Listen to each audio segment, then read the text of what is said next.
আসসালামু আলাইকুম সুপ্রিয় বন্ধুরা, সবাই কেমন আছেন? আজকে আমার এই বাচ্চাগুলোর বয়স 11 দিন। আমি এই বাচ্চাগুলোকে আজকে সকালবেলা গাম্বুরার ভ্যাকসিন করে দিয়েছি।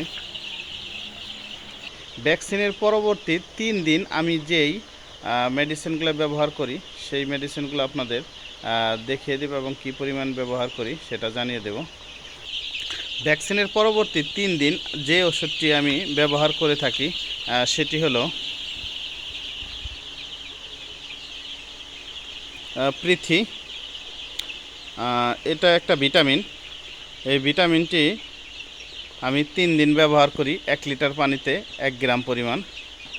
এই এই এই ভিটামিনটি ব্যবহার করলে মুরগির প্যারালাইসিস, ঘাড় বাঁকা কিংবা পাখনা জ্বলে যাওয়া এই রোগগুলো থেকে মুক্তি পাওয়া যায়।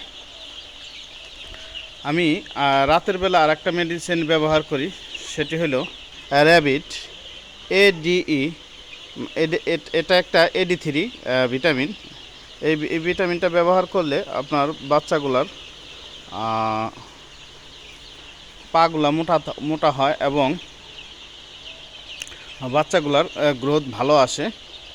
তো আমি এই 2টা ভিটামিন গাম্বুরা রোগের ভ্যাকসিনের পরে ব্যবহার করে থাকি।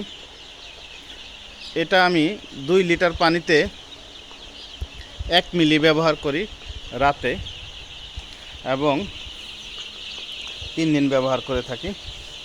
এটা ছিল গাম্বুরা রোগের ভ্যাকসিনের পরে আমার মেডিসিনের লিস্ট। বন্ধুরা, ভালো থাকবেন, সুস্থ থাকবেন। আজ এই পর্যন্ত। ভিডিওটি যদি ভালো লাগে তাহলে অবশ্যই চ্যানেলটিকে সাবস্ক্রাইব করবেন। আল্লাহ হাফেজ।